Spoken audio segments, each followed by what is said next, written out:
Olá, sejam todos muito bem-vindos. Mais uma vez estamos aí depois de um bom tempo parado, sem gravar nenhum estudo, e estamos aí retomando, a nossa vida de ensinos. E para você que mandou o e-mail sugerindo temas, eu já devo um tema aí há mais de um ano, que é em relação ao nome do Eterno, o nome do Criador. E eu não sou muito preso a essa questão morfológica, questões de nome. Porém, para fazer o título, esse tema ficar um pouco mais interessante, eu vou inserir nele muitas revelações, que vai estar, de uma certa forma, aproveitando esse tema. E eu já volto.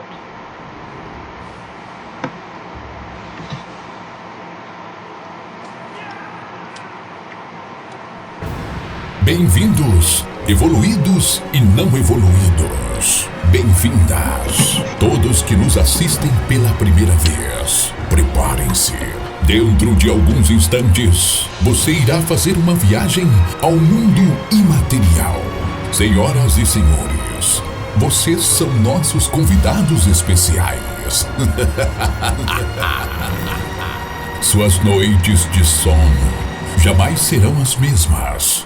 Liberte-se da prisão através das análises de pregações, refutações do sistema e ensinos da palavra de Deus que irão impactar a sua vida espiritual. Sua mente deseja sabedoria suprema. Eu tenho o prazer de informar a todos os presentes que a sua viagem ao mundo extrafísico vai começar com vocês. Equívoco do Cristianismo, com Kesley.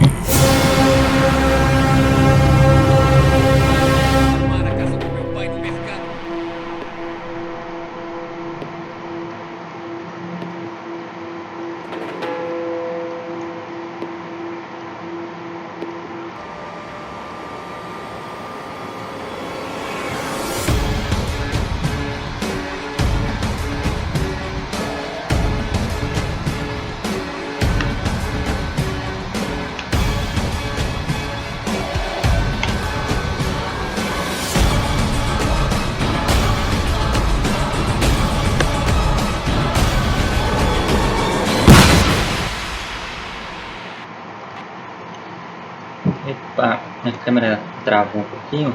Deixa eu só atualizar ela. Aí, estamos de volta.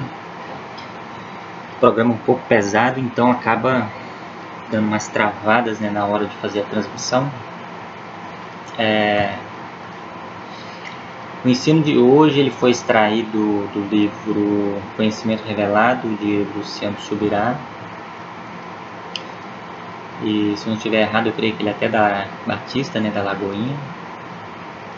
E no meio de umas e outras ilusões acaba saindo aí algumas verdades, poucas, óbvio, que nesse meio uma vez ou outra tem que sair uma verdade,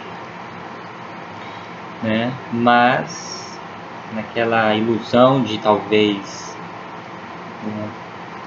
juntar, unir a igreja, coisa que muito difícil acontecerá porque estamos vivendo uma época de Babilônia, uma época de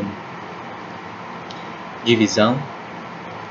Então, nesse sistema onde opera nele o tripé do ego, do ser, do ter e do poder, muito difícil alguém estar correto, estar no caminho, estar dizendo a verdade.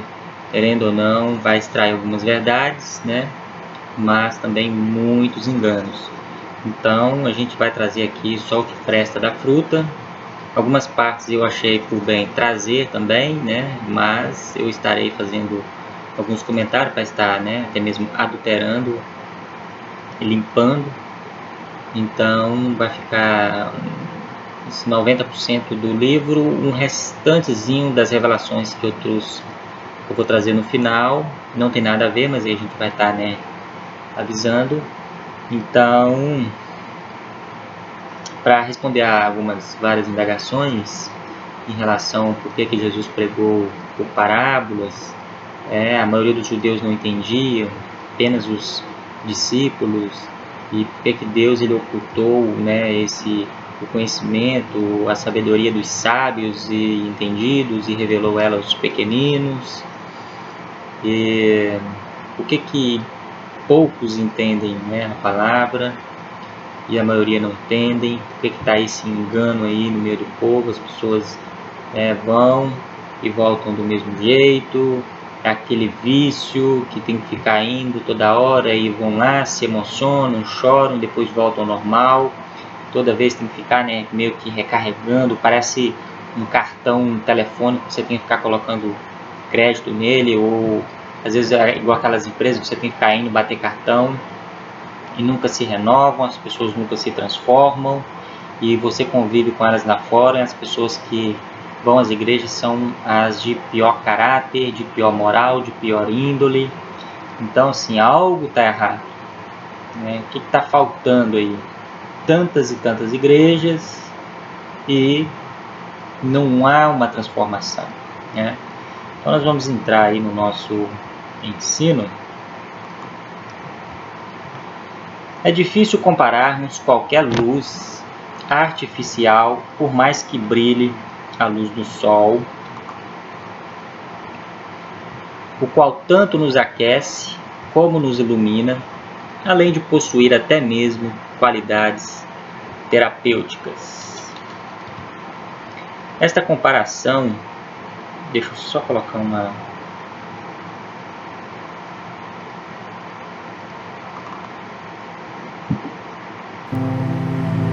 som aqui para nós.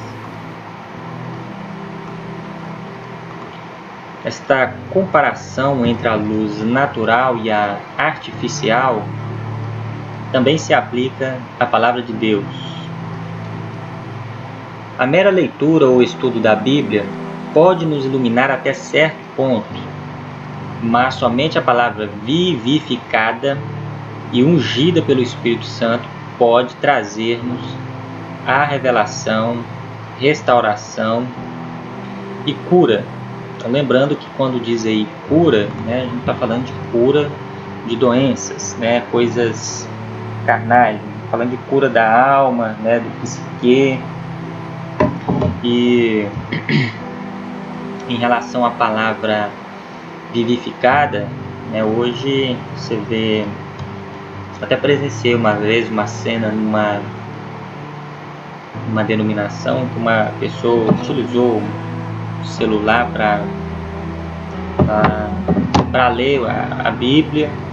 Depois ele, né, teve a atenção chamada por uma outra pessoa, falando para ele tomar vergonha na cara e ler na Bíblia e não ficar lendo no celular, aquela coisa e tal. Com coisa que a palavra de Deus, ela é material, física, né? A palavra começou aí com barro, depois foi evoluindo com pedra, né? E depois foi para uma planta, né? Os papiros. E veio depois aí na época de Gutenberg, mas depois veio com papel, né? Então hoje nós temos ela aí digital. A câmera tá travando.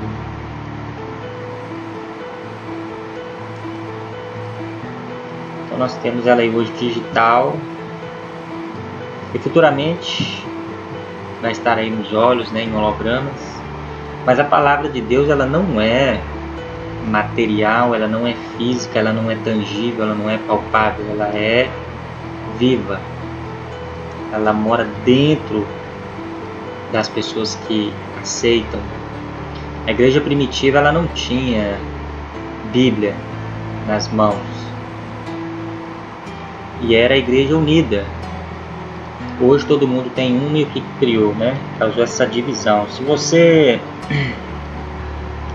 pôr em uma ilha aí 1000 pessoas convivendo ali sozinhas, elas vão se organizarem, vão se unirem, vão ajudar umas às outras, né? Cada um vai desenvolver ali um determinado dom, né? Para fazer certo tipo de coisa, para talvez uns vão desenvolver habilidade para pesca, outros para farmacêuticos, remédios, e outros vão para questões de ajudar em questões de doença, para prestar socorro, uns para culinária e por aí vai. E todo mundo na paz, na harmonia, né? Todo mundo unido. Agora você quer dividir esse povo, divisão é diabo, você quer dividir eles, é só você pôr uma Bíblia na mão de cada um. Eles dividem. Cada um vai querer ler, interpretar do seu jeito, cada um querendo expor o seu ego, e nisso vai surgir a divisão. E a divisão é o que nós estamos vivendo hoje. A igreja de hoje, que nada mais é que uma Babilônia, né? Ela está simplesmente contaminando o pouco que ainda resta. Então a palavra de Deus, ela é viva, ela não é algo tangível, palpável, né? Não é um papel que muita gente tem, mas não tem poder nenhum sobre a vida deles. Até mesmo pessoas que não têm uma leitura muito boa, mas tem, né, a palavra dentro de ti, que é algo que transcende, né, o material.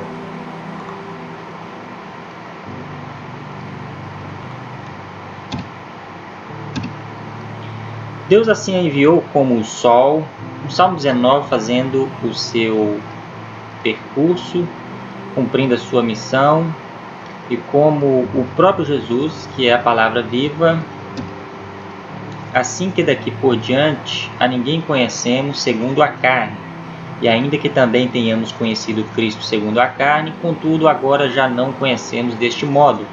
Assim que, se alguém está em Cristo, nova criatura é.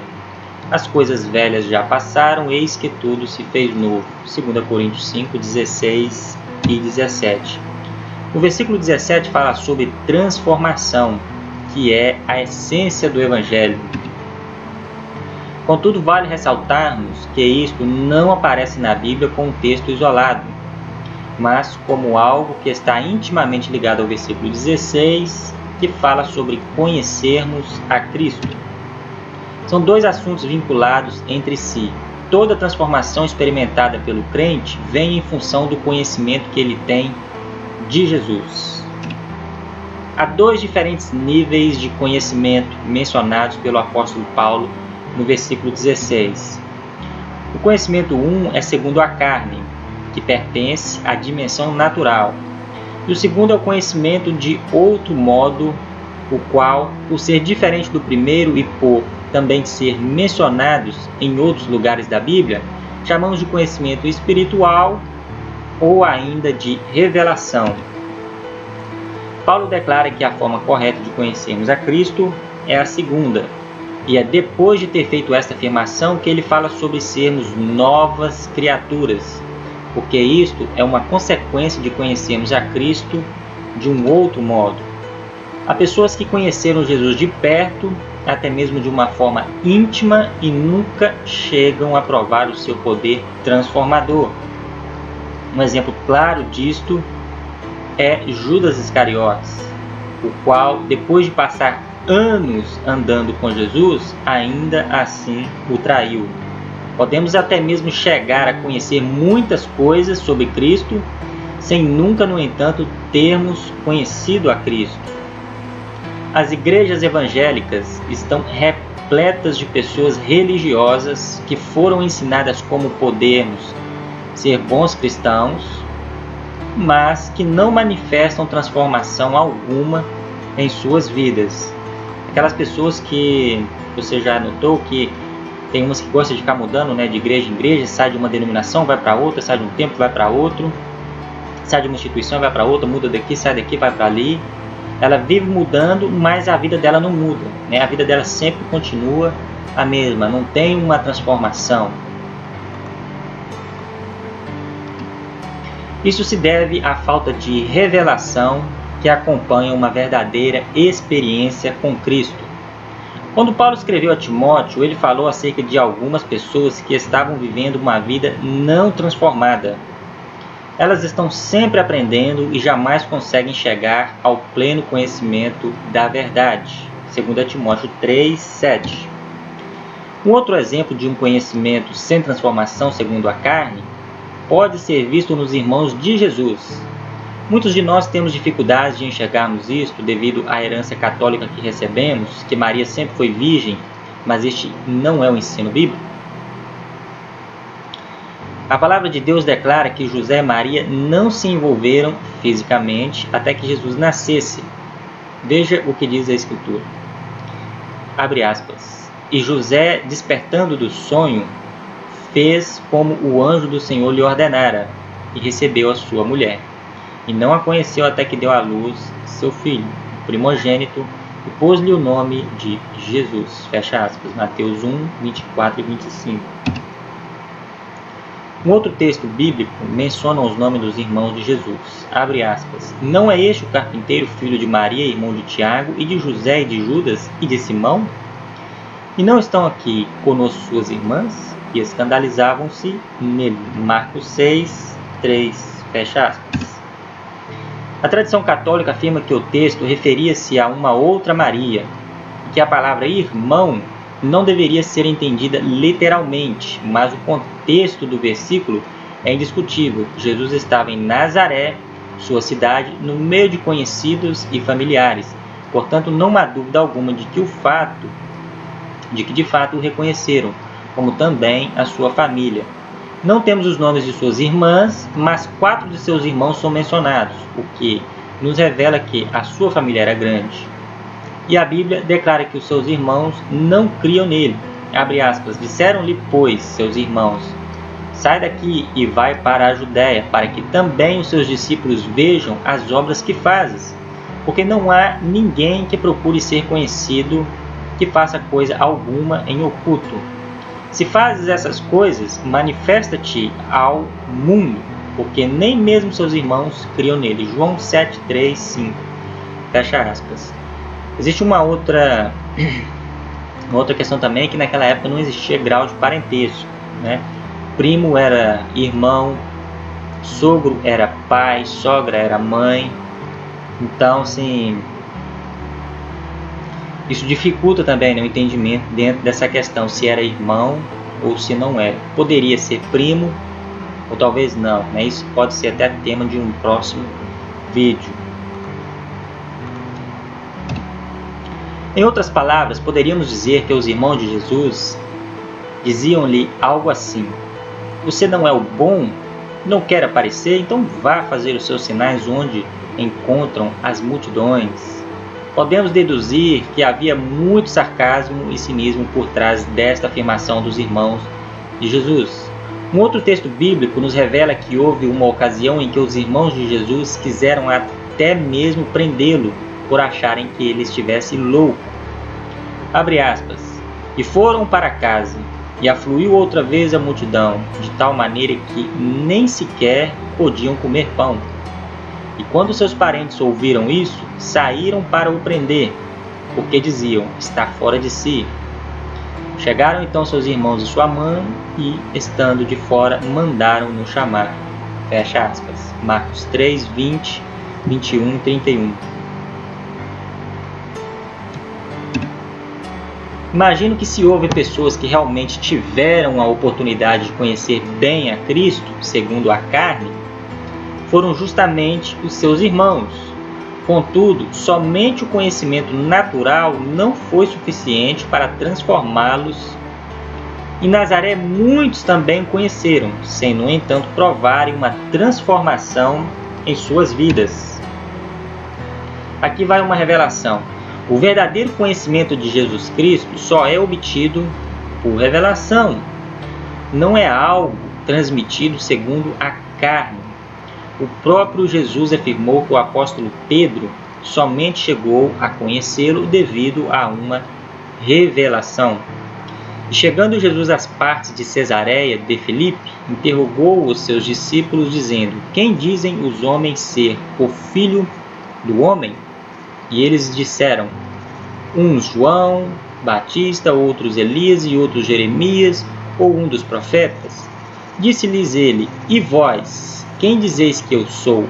E Simão Pedro respondendo, disse-lhe: Tu és o Cristo, o Filho do Deus vivo. E Jesus respondendo, disse-lhe: Bem-aventurado és tu, Simão Bar-Jonas, porque não foi carne e sangue quem te revelou, mas meu Pai que estás no céu. Agora, essa questão de o conhecimento de Jesus Cristo ser obtido, né, por revelação, isso não é apenas assim uma questão mística, né? Vai da intenção da pessoa. Se você sentir desejo de querer conhecer a verdade, né, para usar ela para o bem, só do fato de você desejar conhecer, isso já é uma oração, porque desejo é oração, oração é desejo. Então, quando você deseja conhecer, instantaneamente Deus, ele te dá. Ele falou em Tiago 1, se não estiver enganado, né, que quem tem falta de sabedoria, de conhecimento, peça a Deus que ele livremente dá a todos, né? Até mesmo uma das orações que Deus atende é a oração na qual você pede sabedoria. Então, quando você deseja, ali instantaneamente Deus já dá esse conhecimento, né? Você já começa a ir atrás, correr, bater e a verdade vem.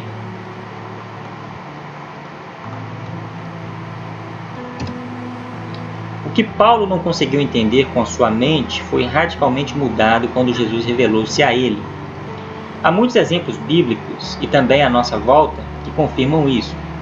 Sem uma revelação acerca de Jesus, podemos crescer dentro de uma igreja, receber toda uma formação religiosa e até mesmo saber tudo com relação a Jesus. Mas mesmo assim, nunca ser transformados.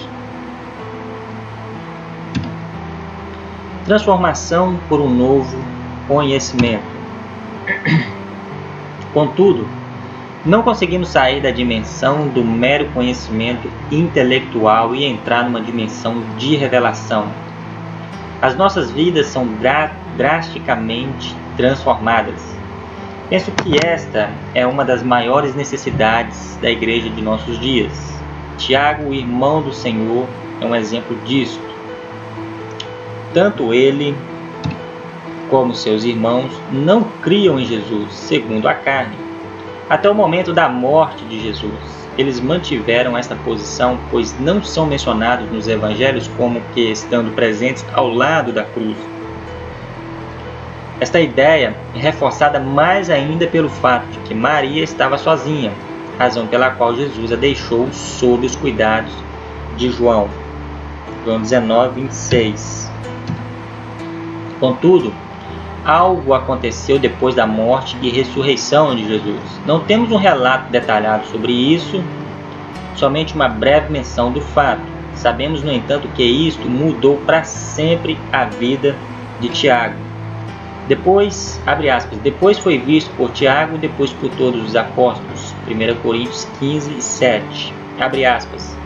Aquele Tiago cínico que provocava Jesus, que quis prendê-lo, que não cria nele, mudou completamente. Ele não mudou pelo seu conhecimento segundo a carne, através de toda uma vida fisicamente perto de Jesus, mas quando ele teve uma revelação do Cristo ressurreto, tudo mudou. Fecha aspas.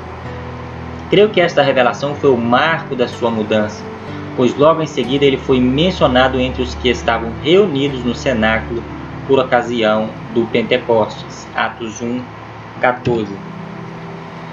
Diferentemente do primeiro grupo mencionado, que nunca teve uma transformação, há muitos indivíduos dentro das igrejas que tiveram uma experiência inicial de transformação. Contudo, de alguma forma e com o passar do tempo, ficaram estagnados na fé e em sua experiência e não estão demonstrando mais nenhuma diferença em suas vidas. O que os impediu de continuarem passando por uma transformação certamente não foi por não conhecê-la, pois estas pessoas são justamente as que se encontram insatisfeitas, ávidas por estas transformações, uma vez que já aprovaram um dia. É preciso ressaltarmos que não podemos, em nenhuma circunstância, admitir um esmorecimento em nosso processo de transformação, uma vez que a vereda dos justos é como a luz da aurora, que vai brilhando mais e mais até ser dia perfeito. Provérbios 4:18. Ainda que ninguém seja transformado instantaneamente, algumas áreas de nossas vidas podem receber um grande impacto e ser transformadas mais rapidamente. Portanto, se o nosso processo de transformação ficou estagnado, é porque a revelação de Cristo em nossas vidas também ficou estagnada. Precisamos retomar a nossa busca pelo conhecimento revelado em nossas vidas, pois é somente assim que avançaremos em nosso processo de transformação. A palavra grega apocalipse, traduzida por revelação, significa literalmente remover o véu. Isto indica a remoção de um empecilho à visão, o qual, em nosso caso, é a nossa dificuldade de entendermos as coisas espirituais. Abre aspas, ora, o homem natural não aceita as coisas do Espírito de Deus porque para ele são loucura e não pode entendê-las porque elas se discernem espiritualmente. Fecha aspas, 1 Coríntios 2:14. É somente pela oração, pela ação do Espírito Santo em nossas vidas que podemos penetrar nessa dimensão de entendimento. Foi o que aconteceu conosco quando nos convertemos ao Senhor. Abre aspas, mas o entendimento lhes ficou endurecido, pois até o dia de hoje a leitura do Velho Testamento ou do Velho Pacto permanece o mesmo véu, não lhes sendo revelado que em Cristo, Novo Testamento, é ele abolido. Sim, até o dia de hoje, sempre que Moisés é lido Antigo Testamento, um véu está posto sobre o coração deles. Contudo, convertendo-se um deles ao Senhor, é-lhe retirado o véu. 2 Coríntios 3, 14, 15 e 16. Ou seja, o que você mais vê hoje nessas igrejas são pregações velho-testamentárias, né? Eles estão atrás, né? Eles estão longe da cruz e do sacrifício de Cristo. Então, como diz ali Paulo aos Coríntios, né, que ainda hoje, quando é lido Moisés, o véu está posto sobre o coração deles, é onde eles não têm esse entendimento, né, de saber que as coisas que aconteceram lá no passado, elas não se aplicam mais para os dias de hoje, não se aplicam para nós. Foi para um tempo, para uma era e para um povo em específico, não esquecendo que nós gentios existíamos na época, que os judeus também existiam e tinha essas, né, coisas que aconteciam com eles. Então eles pegam hoje a Bíblia sem saber da divisão que existe, né, onde Cristo veio, ele corrigiu, ele alterou e trouxe uma nova lei para nós, né? Não essa de 613 preceitos, mas apenas um, que é amar a Deus e ao próximo como a ti mesmo. Então as pessoas hoje, quando você vai nas igrejas, é absurdo o que acontece. De 10 mensagens, você pode contar 9 em relação ao Antigo Testamento, tentando aplicar hoje, para as pessoas hoje, coisas que já aconteceram, faz parte da cultura lá atrás, eles tentam trazer para o dia de hoje. E passa ano, entra ano, sai ano, nada acontece, porque estão vivendo uma ilusão. É isso que estão promovendo ilusão nas pessoas, e essas ilusões não acontecem e acaba gerando o quê? Uma frustração por estarem não sabendo fazer o uso da Bíblia, que é uma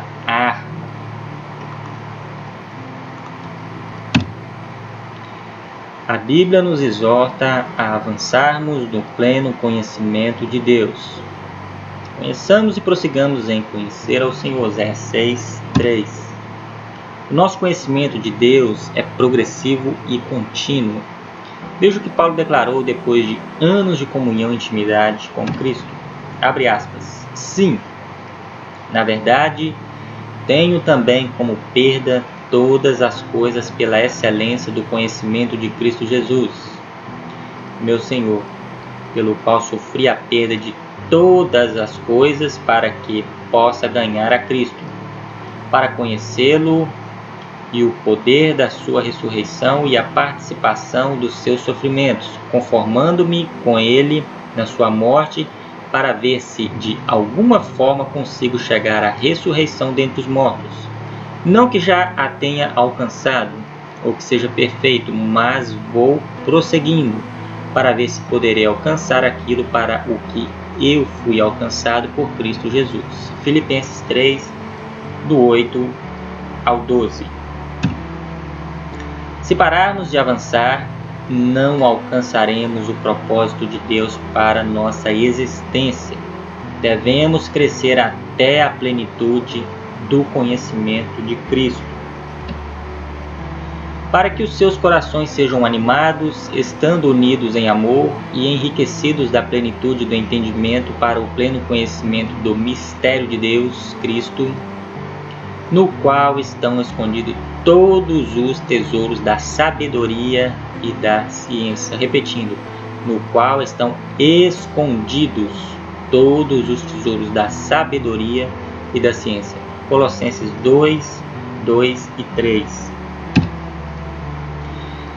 Entendimento. Certamente a essência da sabedoria está em, antes de começarmos a agir ou de tentar agradar a Deus, descobrir o que Deus tem a dizer sobre o assunto. Martin Lloyd-Jones. Por isso nós também, sem cessar, damos graças a Deus, porquanto vós, havendo recebido a palavra de Deus que de nós ouvistes, a recebestes, não como palavra de homens, mas segundo ela é na verdade, como palavra de Deus, a qual opera em vós e credes. 1 Tessalonicenses 2, 13. Quando o apóstolo Paulo escreve aos irmãos de Tessalônica, ele fala sobre uma operação da palavra de Deus que ocorre em nosso íntimo. Ele usa a expressão a qual opera em vós que credes, mostrando que a palavra de Deus é viva e com tal ela age em nós. Esta é uma verdade que deveria chamar mais a nossa atenção. Enquanto não compreendermos que a Escritura é um agente divino de transformação do homem, estaremos presos a uma enfadonha vida religiosa com muita aparência, mas com pouca consistência. Precisamos levá-la a sério, como fizeram os tessalonicenses, que a recebiam como de fato é, palavra de Deus e não de homens. Observe que esses irmãos não apenas ouviam a palavra, mas também a recebiam. Há alguma diferença entre uma coisa e outra? Sim, uma grande diferença. Podemos apenas ouvir e achar que a mensagem bíblica é bonita, sem que haja necessariamente alguma mudança em nossas vidas, mas receber a palavra é diferente. Basicamente, receber significa acolher. E se olharmos a questão sob este prisma, perceberemos melhor essa diferença. Quando simplesmente ouvimos, não ficamos necessariamente comprometidos com o que ouvimos. A palavra talvez tenha até mesmo penetrado em nossos corações, mas isto não significa que ela permanecerá em nós. Por outro lado, receber a palavra de Deus significa acolhê-la. Não é somente ouvi-la, mas comprometer-se, abrir-se à sua ação poderosa e transformadora. É hora de avançarmos, de irmos além de meramente ouvirmos a palavra e aprendermos a recebê-la. Tiago nos diz que não podemos ser somente ouvintes, mas que devemos ser também praticantes da palavra Jesus, numa de suas parábolas, revela-nos que os que apenas ouvem a palavra de Deus não frutificam, tornando-se exatamente o oposto dos que a acolhem. Abre aspas, e falou-lhes muitas coisas por parábolas, dizendo, eis que o semeador saiu a semear, e quando semeava, uma parte da semente caiu à beira do caminho, e vieram as aves do céu e as comeram. E a outra parte caiu em lugares pedregosos, onde não havia muita terra, e logo nasceu porque não tinha terra profunda, mas saindo o sol queimou-se, por não ter raiz, secou-se. E outra caiu entre espinhos, e os espinhos cresceram e a sufocaram. Mas outra caiu em boa terra, e dava fruto, um a 100, outro a 60, e o outro a 30 por 1. Mateus 13, 3 ao 8. Depois de contar a parábola, o Senhor Jesus nos dá a sua explicação. A todo o que ouve a palavra do reino e não entende, vem o maligno e arrebata o que lhe foi semeado no coração. Este é o que foi semeado à beira do caminho. E o que foi semeado nos lugares pedregosos, este é o que ouve a palavra, e logo a recebe com alegria, mas não tem raiz em si mesmo, antes é de pouca duração, e sobrevindo a angústia e a perseguição por causa da palavra, logo se escandaliza. Ou seja, ele não quer aceitar aquele fenômeno de Jó, né? Jó disse que recebeu o bem e não receberia o mal. Esse aqui ele recebeu a palavra e quando vem as tribulações por conta da palavra, ele se escandaliza, né? Isso está escrito aí. E o que foi semeado entre espinhos, este é o que ouve a palavra, mas os cuidados deste mundo e a sedução das riquezas sufocam a palavra e ela fica infrutífera, ou seja, o cara ele é materialista, por conta da matéria do mundo, ele fica infrutífero. Mas o que foi semeado em boa terra, este é o que ouve a palavra e a entende, e dá fruto, um por 100, outro 60 e outro 30. Mateus 13, 19 ao 23. 4 tipos de solo são mencionados. Cada um deles apresenta características distintas com relação à frutificação da semente. Considerando-se que a semente é a palavra de Deus, entendemos que o solo é o coração dos que ouvem a palavra. Atente, no entanto, para a seguinte questão: o que faz desses corações diferentes tipos de solos? Será que Deus favoreceu mais a uma pessoa do que a outra com relação à frutificação da sua palavra? De maneira nenhuma. O que as diferencia é a maneira como elas ouvem a palavra. A primeira a ouviu, mas não a entendeu. A segunda a ouviu e alegrou-se na hora, mas não criou raízes e somente recebeu a palavra para aquele momento. A terceira ouviu, mas ao brotar a semente, ela a sufocou com os seus cuidados pelas coisas do mundo. E a quarta, por sua vez, também ouviu, mas com uma grande diferença. Ela entendeu a palavra, né, e aceitou a palavra.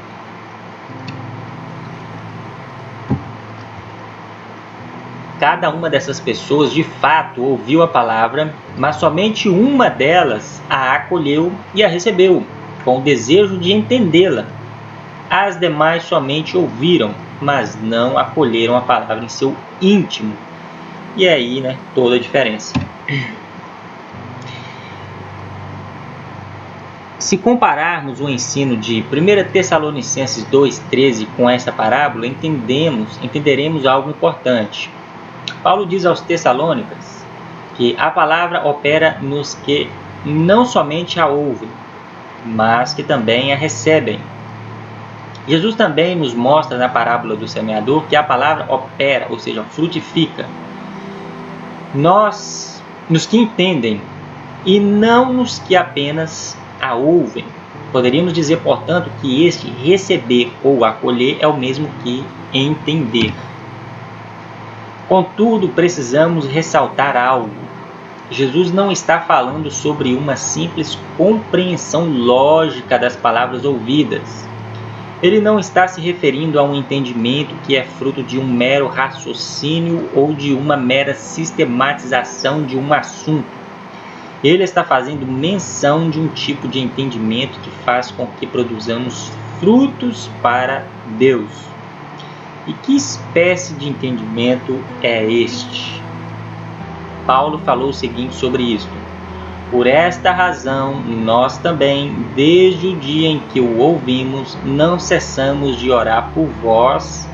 Agora vamos ver a oração de Paulo. E pedir que sejais cheios do pleno conhecimento de sua vontade, em toda sabedoria e entendimento espiritual, para que possais andar de maneira digna do Senhor, agradando-lhe em tudo, frutificando em toda boa obra e crescendo no conhecimento de Deus. Colossenses 1, do 9 ao 10. Bem diferente nas orações aí dos dias de hoje.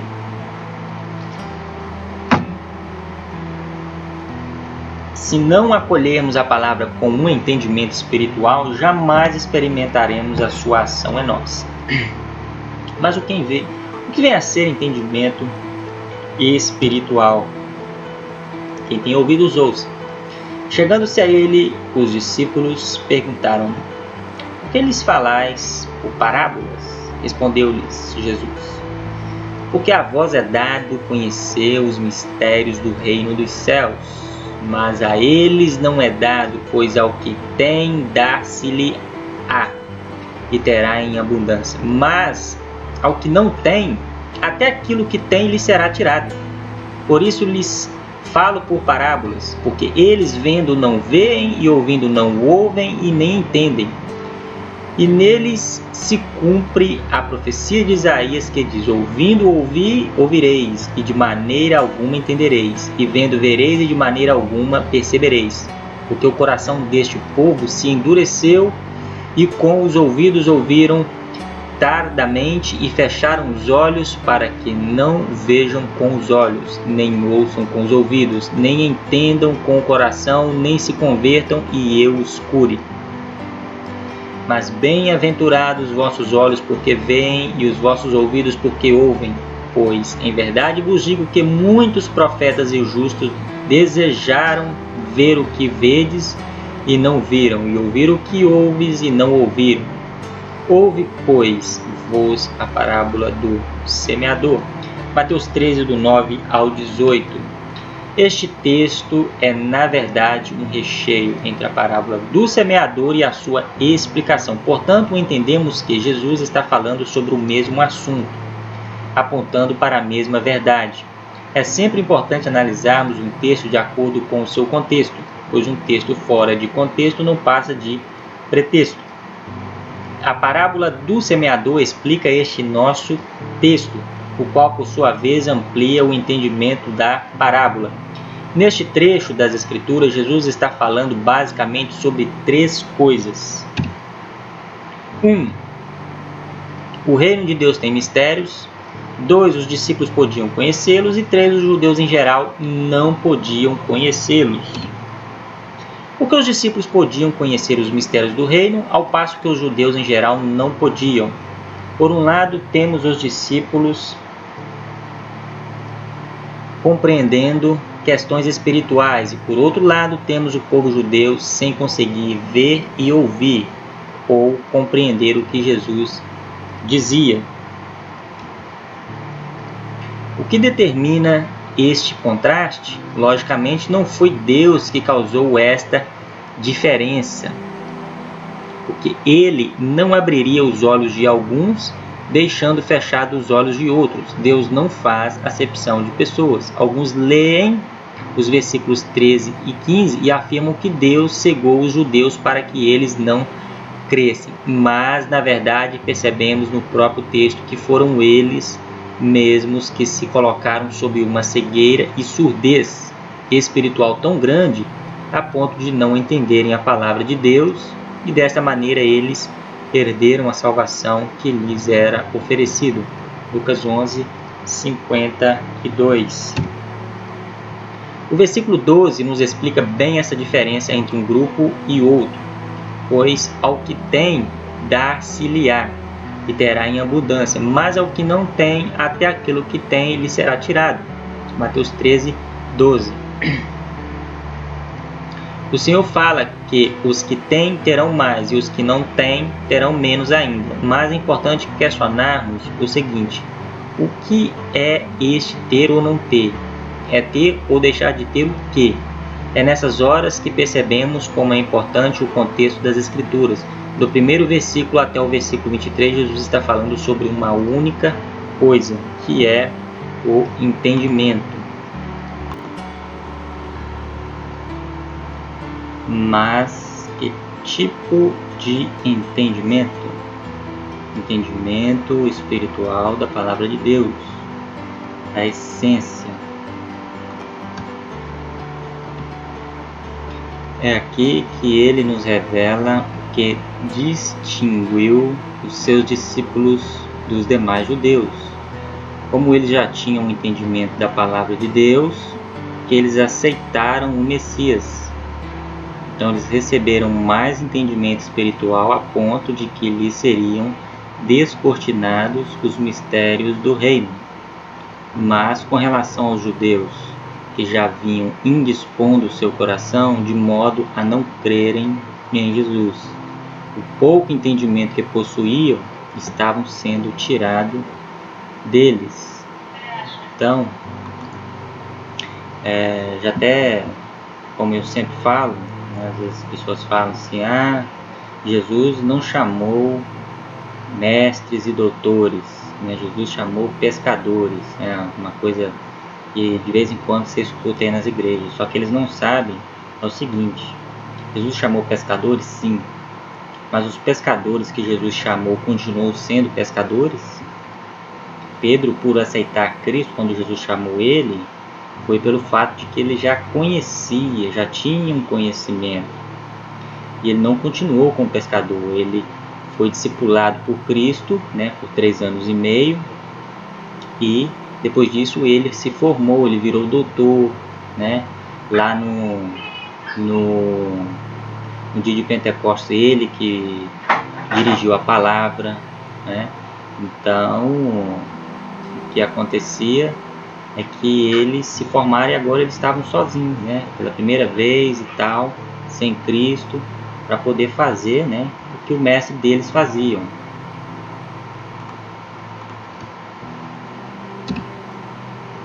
Assim sendo, descobrimos um importantíssimo fato ou princípio espiritual.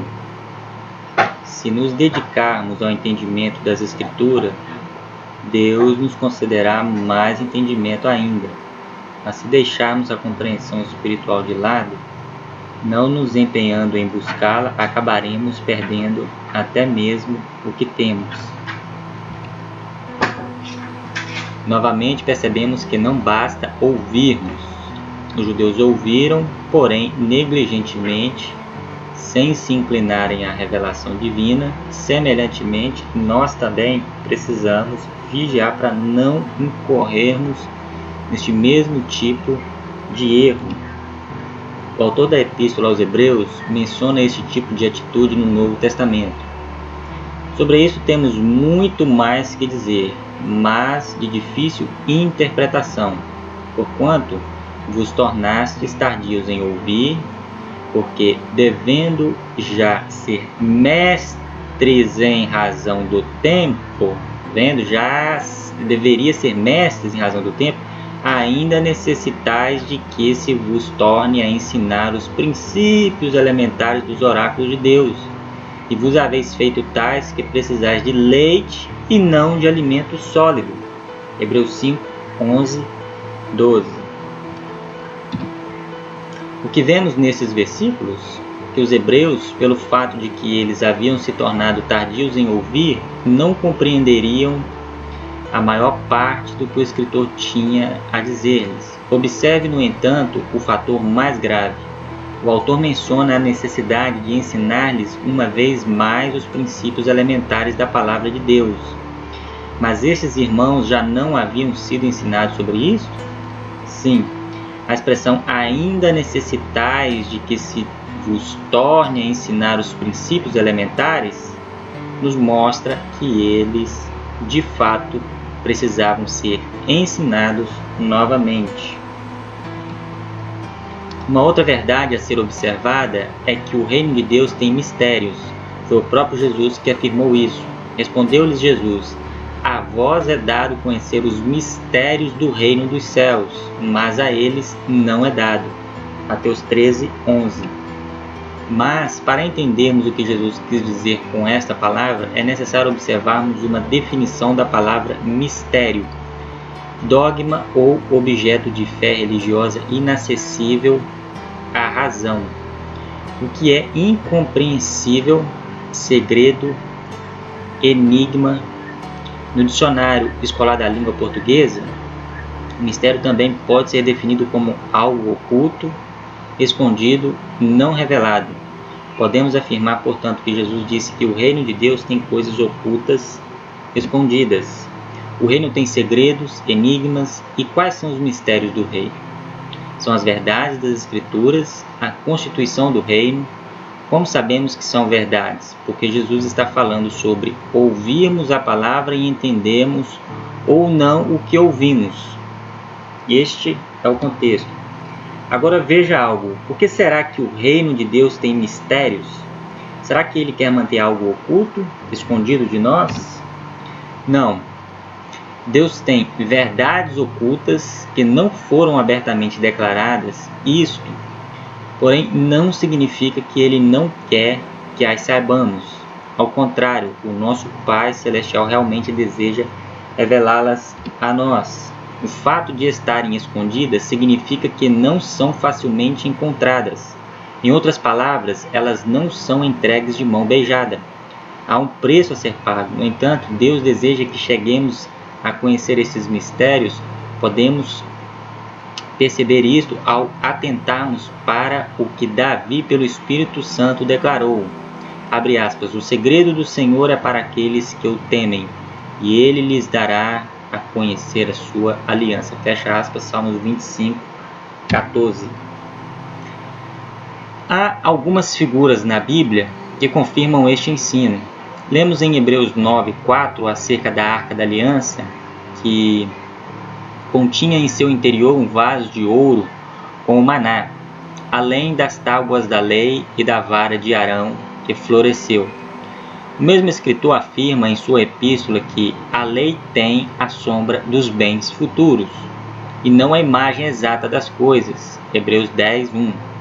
Na arca e nos elementos do seu interior não temos a imagem exata das coisas, mas a sombra, ou seja, a figura dos bens futuros. Se analisarmos estes objetos, segundo o ensino do Novo Testamento, temos que ir além da imagem exata.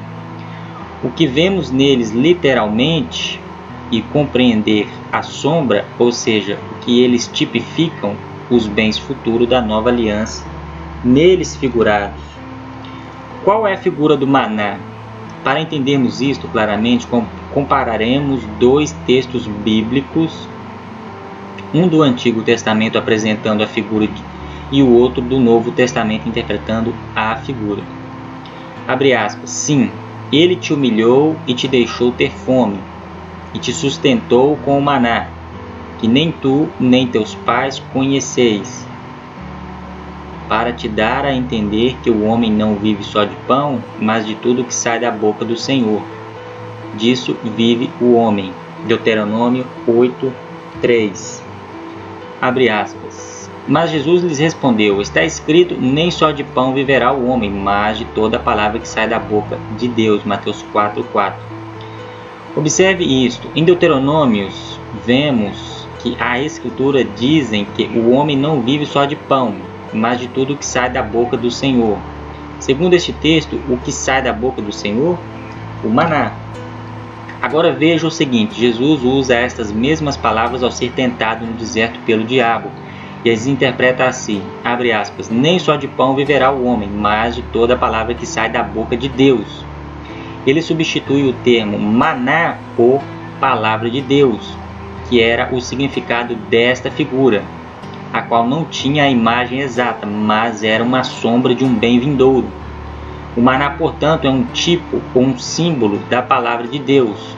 É o alimento que vem do céu para o sustento do seu povo. E qual é a figura da Arca da Aliança?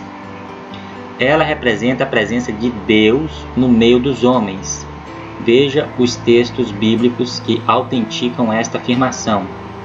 Abre aspas. Quando, pois, a arca partia, dizia Moisés: levanta-te, Senhor, e dissipados sejam os teus inimigos.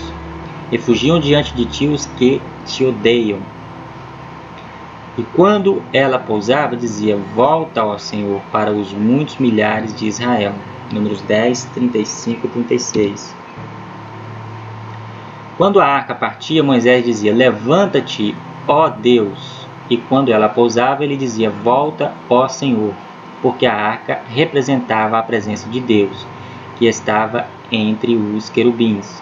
Como ele mesmo dissera a Moisés, vemos também que em 1 Samuel 4, 21 e 22, quando os filisteus tomaram a arca, dizia-se em Israel: Icabode de Israel, e se foi a glória. Se a arca representava a presença de Deus no meio dos homens, então ela é uma figura ou símbolo de Jesus. No Novo Testamento é ele que é chamado de Emanuel, que é traduzido Deus conosco, Mateus 1, 23. E sobre ele escreveu João, o apóstolo do amor, dizendo: e o Verbo se fez carne e habitou entre nós, cheio de graça e de verdade. E vimos a sua glória como a glória do unigênito do Pai. Ninguém jamais viu a Deus, o Deus unigênito que está no seio do Pai, esse o deu a conhecer. João 1, 14, 18. A arca, portanto, é uma figura de Cristo, da presença de Deus no meio dos homens. O maná escondido. Abre aspas, no qual Cristo estão escondidos todos os tesouros da sabedoria e da ciência. Colossenses 2, 3. Fecha aspas. Veja bem, assim como o maná encontrava-se escondido dentro da arca, da mesma maneira estão escondidos em Cristo todos os tesouros da sabedoria e da ciência. A arca é uma figura de Cristo e o maná da palavra de Deus. E o maná encontrava-se escondido dentro da arca, do mesmo modo que os tesouros da sabedoria e da ciência, os mistérios do reino, a palavra de Deus estão escondidas em Cristo. É importante ressaltarmos o termo escondido. O maná não estava apenas guardado na arca, mas escondido. A arca não tinha janela nem vitrine. Ela era um baú coberto pela tampa do propiciatório, sobre o qual estavam os querubins. O que se colocava dentro dela não era visto por ninguém. O próprio Jesus autentica esta verdade ao dizer à igreja de Pérgamo: ao que vencer lhe darei do maná escondido. Apocalipse 2,17. Você sabe o que isto significa? Se olhássemos para a arca, não veríamos o maná escondido, a não ser que fizéssemos um exame mais cuidadoso, abrindo para examinarmos o seu conteúdo.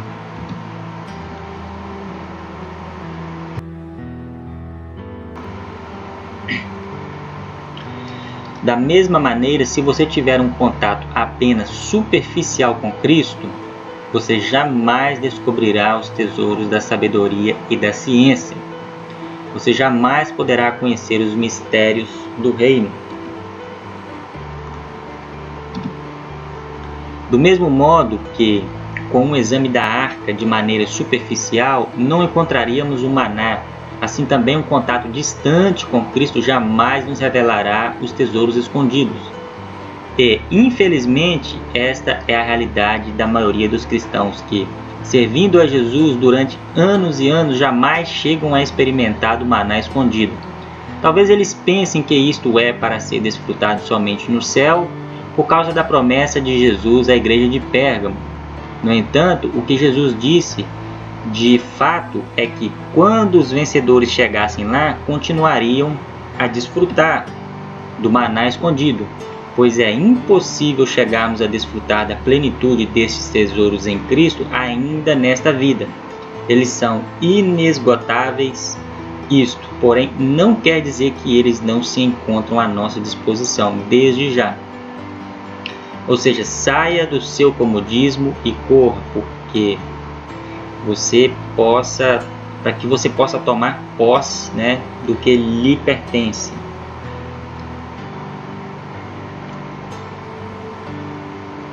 Há mistérios no reino, há verdades a ser compreendidas. Não são verdades novas, são antigas. Elas são uma novidade para os nossos dias, pelo simples fato de que estão sendo restauradas, restituídas por Deus, uma vez que a igreja as deixou de lado. O nosso problema é que a maioria de nós desejamos ser entendidos nas coisas mundanas e seculares. O fascínio que a cultura e a informação exercem sobre nós é muito grande. Queremos estar inteirados de tudo. A cegueira dos incrédulos. Há pessoas às quais pregamos e que aparentemente nunca entendem o que falamos. Você já observou a infundada teimosia de muitas pessoas no sentido de não abrirem mão de seus dogmas e conceitos, até mesmo quando você prova pela Bíblia que elas estão erradas? Esses são pequenos exemplos de pessoas que estão com uma cegueira espiritual. Você sabe qual é o problema dos cristãos em geral? Não entender a questão da cegueira e tentar empurrar a verdade goela abaixo nestas pessoas. Eles acham que elas são o empecilho e tentam lidar somente com elas, não reconhecendo o que está por detrás delas. O poder da cegueira do diabo, quando Deus nos envia para pregarmos o Evangelho, a sua autoridade em nossas vidas não se restringe a um bom testemunho apenas, mas ela também está em nós para que possamos abrir os olhos dos incrédulos, rompendo o poder da cegueira do mal. Observe a missão que Cristo confiou a Paulo ao aparecer-lhe na estrada de Damasco. Mas levanta-te e põe-te em pé, pois para isto te apareci, para te fazer ministro e testemunha tanto das coisas em que me tens visto, como daquelas em que te hei de aparecer, livrando-te deste povo e dos gentios aos quais te envio, para lhes abrir os olhos, a fim de que se convertam das trevas à luz e do poder de Satanás a Deus, para que recebam remissão de pecados e herança entre aqueles que são santificados pela fé em mim. Atos 26, do 16 ao 18. Como precisamos entender isto? Deus nos ordena a abrirmos os olhos dos incrédulos. E qual é o propósito disto? Convertê-los das trevas, que é a cegueira, à luz, que é a revelação. Convertê-los do poder de Satanás a Deus, e que poder do diabo seriam estes. É o seu poder da cegueira que mantém as pessoas presas pelo fato de que elas não conseguem enxergar a libertação que há em Cristo. A distorção da verdade. Nesse tópico, Paulo declarou que um dos propósitos dos 5 dons ministeriais na igreja é fazer com que os cristãos cresçam a ponto de não serem enganados pela distorção da verdade. Abre aspas, para que não mais sejamos meninos inconstantes, levados ao redor por todo o vento de doutrina, pela fraudulência dos homens, pela astúcia tendente à maquinação do erro. Fecha aspas. Efésios 4, 14. Ele mencionou ventos de doutrina. De onde vêm esses ventos? De Deus? Não. Então eles só podem ser uma investida maligna. Paulo falou pessoalmente sobre isto aos presbíteros de Éfeso. Abre aspas, eu sei que depois da minha partida entrarão no meio de vós lobos cruéis, que não pouparão o rebanho, e que dentre vós mesmos se levantarão homens falando coisas perversas para atrair os discípulos após ti. Ou seja, nessa época, né, que Paulo fala para os presbíteros de Éfeso, ele Ele até chegou a chorar, nunca tinha chorado, né? O cara que foi morto a apedrejadas, que teve que ser carregado em cesto, né? Que passou por naufrágios, nunca chorou, mas nessa época ele chorou e disse exatamente essas palavras, que no meio deles iriam introduzir lobos, né? Que não iam poupar o rebanho, iam fazer deles comércio, né? Ou seja, as coisas de Cristo iriam virar comércio, que é a realidade dos dias de hoje, né? Vamos repetir, olha. Eu sei que depois da minha partida, né? Parece que Paulo estava até vendo os dias de hoje. Entrarão no meio de vós lobos cruéis, que não pouparão o rebanho, né? Eles não estão nem aí com o rebanho. E que dentre vós mesmos se levantarão homens, falando coisas perversas para atrair os discípulos após si. Escrevendo a Tito, Paulo fez alusão à qualidade do embasamento na palavra que o bispo deve possuir para não permitir essas distorções na igreja. Porque há muitos insubordinados, faladores vãos e enganadores, especialmente os da circuncisão, né, os judeus e tal, aos quais é preciso tapar a boca, porque transtornam casas inteiras, ensinando o que não convém por dinheiro. Torpe ganância aqui é dinheiro, tá, gente? Eles trocaram a palavra dinheiro por torpe ganância, porque senão iria ficar difícil hoje eles, pedir o dinheirinho, né, que pede aí nas igrejas.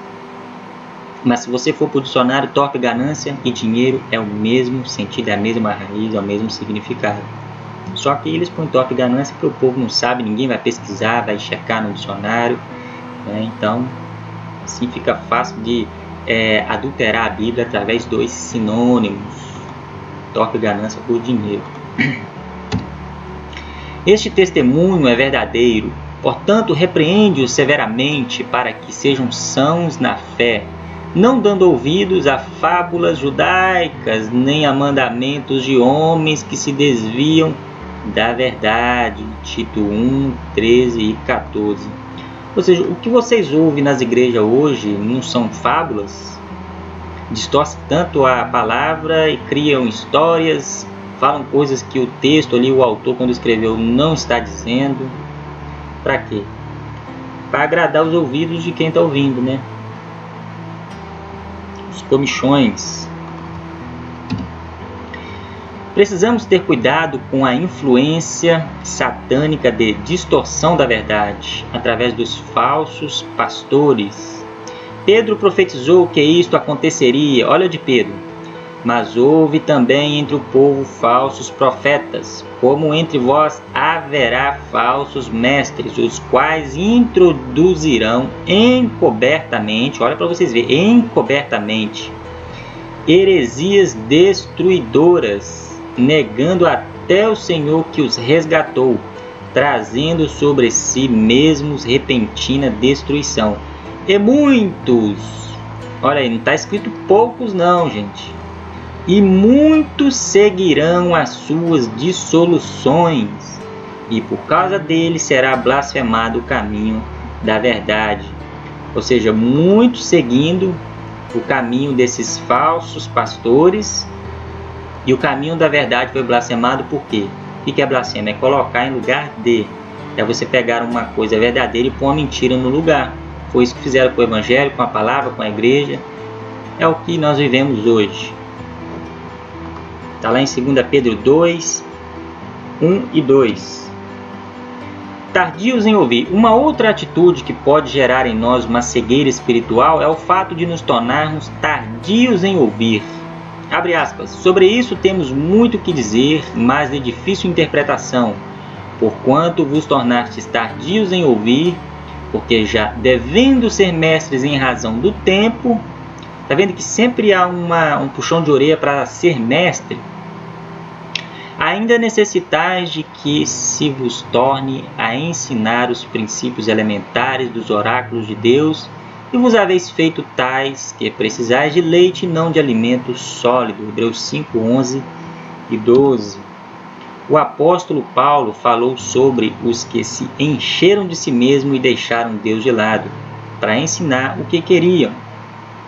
Abre aspas. E se entregaram a discursos vãos, querendo ser doutores da lei, embora não entendam nem o que dizem, nem o que com tanta confiança afirmam. 1 Timóteo 1, 6 e 7. O interessante de se observar é que sempre haverá um público para estes homens, porque as Escrituras também declaram: porque virá o tempo em que não suportarão a sã doutrina, mas tendo grande desejo de ouvir coisas agradáveis, ajuntarão para si mestres segundo seus próprios desejos. E não só desviarão os ouvidos da verdade, mas se voltarão às fábulas, que é o que eu falei, né? Que é o que existe hoje, fábulas, né? Ajuntarão para si doutores. Onde é que tem doutores? Convenções, CGADB, CNBB, Gideões Missionários, né? CCB, Assembleia de Deus, aí vem Mormons, Testemunhas de Jeová, tudo são convenções de doutores amontoados. É lá que tem os doutores amontoados. É isso aí que é a apostasia. O que é apostasia? Doutores amontoados. Para quê? Para pregar o que o povo quer ouvir. E você não tem uma salada aí de doutores, de ensinos, de igrejas. Se você quiser ouvir, você tem ali, né, a empresinha para poder falar o que você quer ouvir. Simplesmente assim.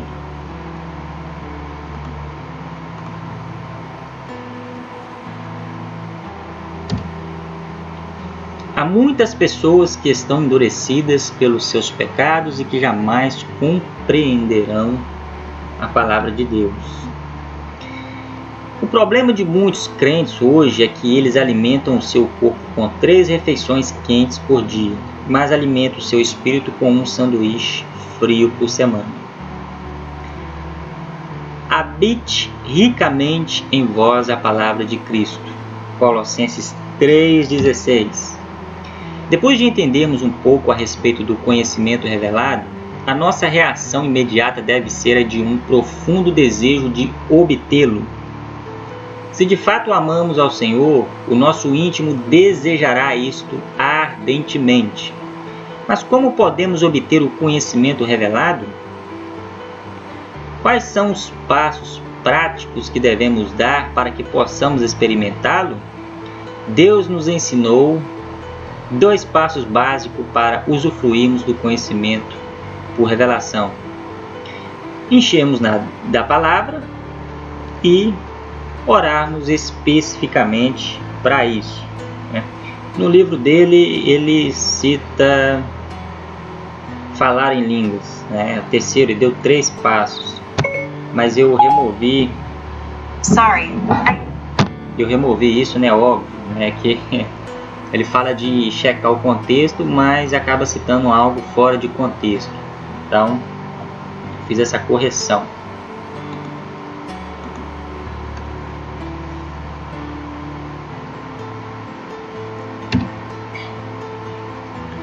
As Escrituras são a base da revelação. Por que devemos nos encher da palavra? Porque as Escrituras são a base de toda a revelação de Deus. Tudo o que Deus tem para comunicar aos homens está em plena harmonia com a Bíblia. Se alguém disser que Deus lhe deu uma revelação sobre qualquer assunto, mas ela não estiver em concordância com a sã doutrina, não lhe dê crédito. Tudo o que precisava ser estabelecido como fundamento de verdade já está na Bíblia. Portanto, o material com o qual o Espírito Santo trabalha é a palavra escrita de Deus. Se você se enche da palavra, você está oferecendo material ao Espírito da verdade, para que ele o guie à verdade. Se você não se enche da palavra, então não espere por revelação. Ou seja, né, aquilo que eu já fiz até outros vídeos em relação à questão da revelação. Igual falou ali, né, que se a revelação, alguém te dá uma revelação, não está em concordância com a Bíblia, não aceite. Mas espera aí entra a questão da ambiguidade. Mesmo que esteja de acordo com a Bíblia, se está de acordo com a Bíblia, então eu não preciso de um ou de outro. Se a revelação que a pessoa está trazendo não está de acordo com a Bíblia, ele está indo além do que está escrito. Paulo diz que se até mesmo um anjo trouxer algo diferente do que já foi posto, seja anátema, ou seja, maldito. E se estiver de acordo com o que está escrito, eu posso ficar com o que está escrito. Seria ambiguidade, né? Dizer a mesma coisa. Ou você tem duas opções. Se o que está trazendo ali uma revelação ali, né, um presságio, está de acordo com a Bíblia, você fica com ela então e rejeita a Bíblia. Ou você fica com a Bíblia, já que tem, né, está de acordo, e rejeita a revelação. Mas a palavra diz, né, mentiroso o homem, verdadeiro Deus, segundo o que está escrito. Então, fiquemos só com o que está escrito. O mandamento do Senhor a todo cristão é claro. A palavra de Cristo deve habitar ricamente em nós. O apóstolo Paulo diz ainda que o obreiro aprovado é o que maneja bem a palavra da verdade. 2 Timóteo 2,15. Precisamos ter intimidade com este livro. Colocou aqui santo livro, mas não é santo livro. Tá? Isso não é uma questão mística. Não é nem santo e nem sagrado. É apenas um livro de referências. A Bíblia.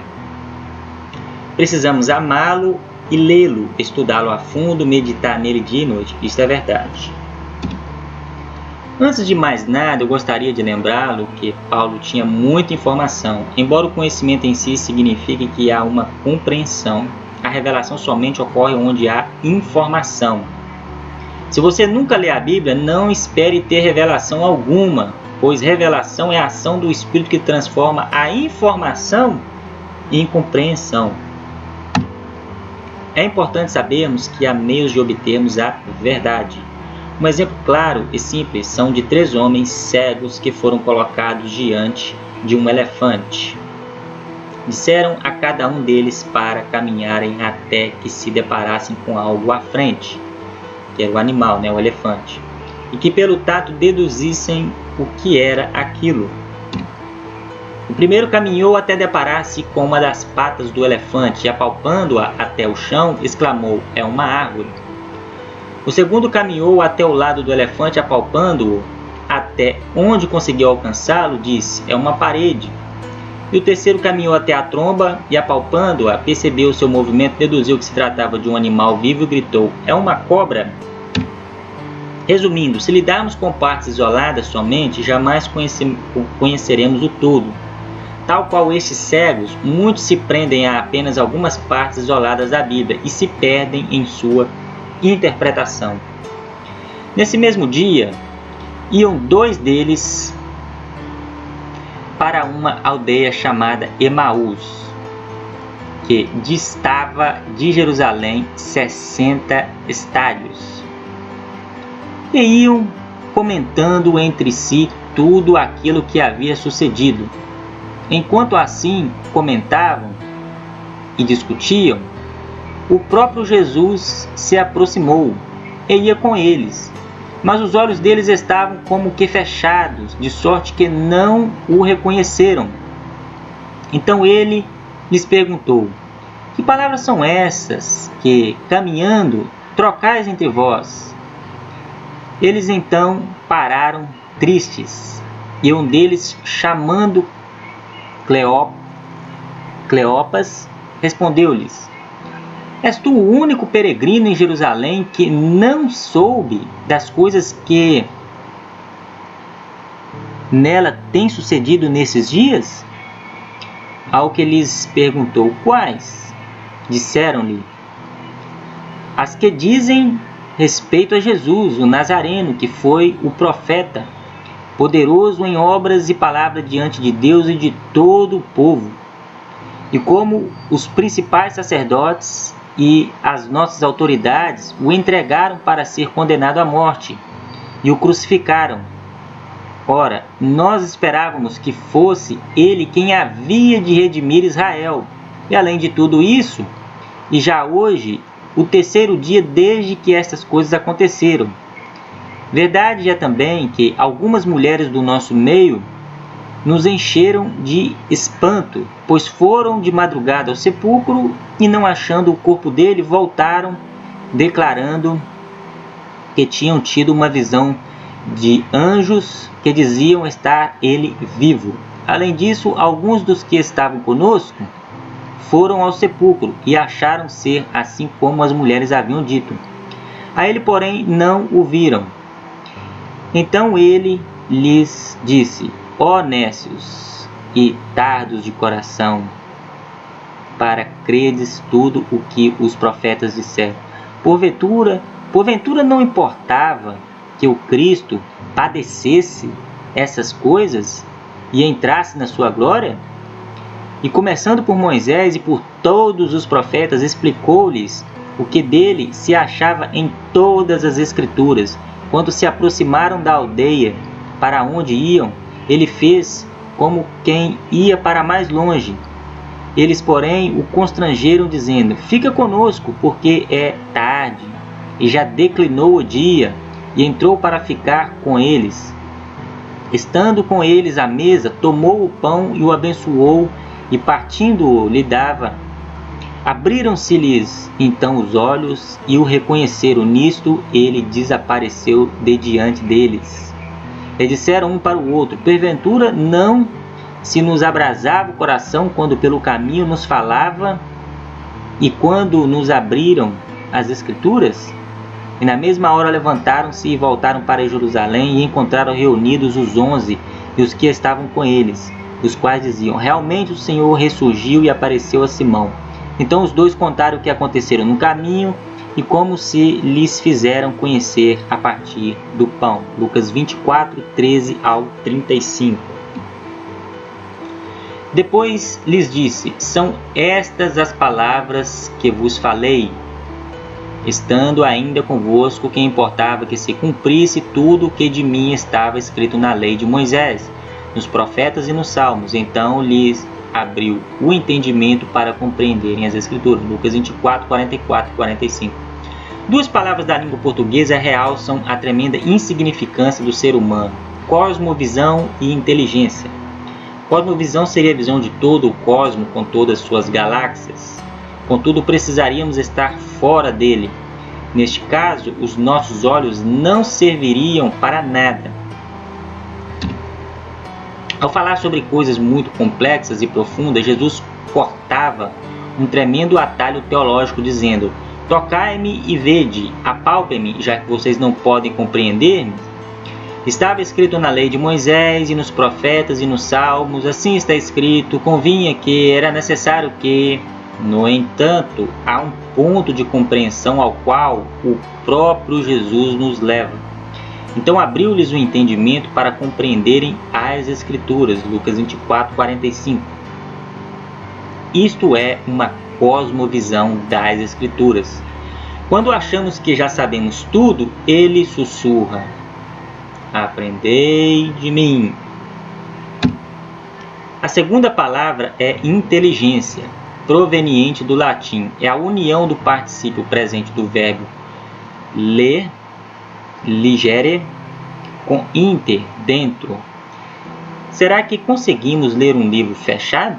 Será que conseguimos lê-lo por dentro, sem abrirmos as suas páginas? Pois bem, a Bíblia é um livro fechado, a não ser que Jesus nos abra o entendimento para entendermos as Escrituras. Lucas 24, 45. Toda a glorificação de Cristo em Apocalipse 5, 9, 10 gira em torno da capacidade e autoridade do Cordeiro de abrir o livro. Abre aspas. E cantavam um cântico novo, dizendo: digno és de tomar o livro e abrir os seus selos, porque fostes morto e com o teu sangue comprastes para Deus homens de toda tribo e língua, e povo e nação, e para o nosso Deus os fizeste reino e sacerdócio, e eles reinarão sobre a terra. Apocalipse 5, 9, 10. Pois bem, lá iam os dois filósofos, achólogos de Emaús, em retirada total, com uma viola no saco. Como sempre, tão cheios de desesperança.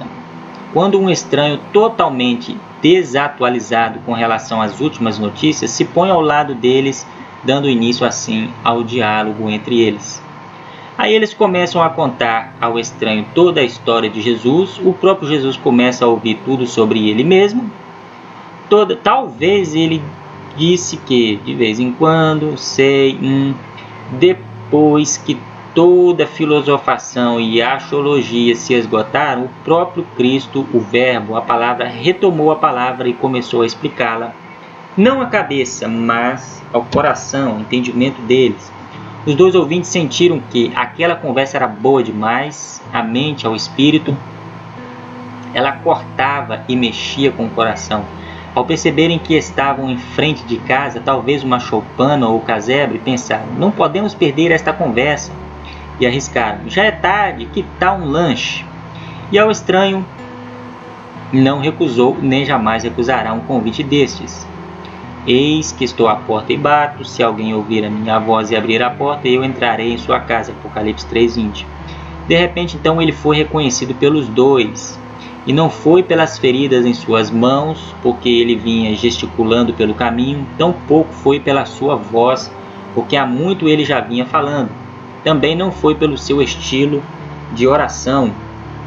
O Cristo ressurreto só é reconhecido como ressurreto com as implicações da cosmovisão da ressurreição, quando ele mesmo reparte o pão da palavra. Aquele que disse, nem só de pão viverá o homem, mas de toda a palavra que sai da boca de Deus, Mateus 4:4, não admite intermediários a não ser o Espírito Santo, né? A luz sobre a ressurreição vem dele mesmo. Uma choupana ou casebre sem púlpito, sem pregadores, sem faculdade de teologia, ainda que não sejamos, né, contra essas coisas. Esta luz vem dele, a olhos bem atentos. E se algum de vós tem falta de sabedoria, peça a Deus que a todos dá liberalmente, e o não lança em rosto, e ser-lhe-á dada. Peça-a, porém, com fé, em nada duvidando, porque o que duvida é semelhante à onda do mar, que é levada pelo vento e lançada de uma para a outra parte. Tiago 1:5 e 6. Para encerrar agora, com grandes revelações, neste final, essas partes agora não fazem parte do livro, é apenas um acréscimo para, encerrar e melhorar o que está dentro do assunto. Livros e registros não podem se tornar sagrados.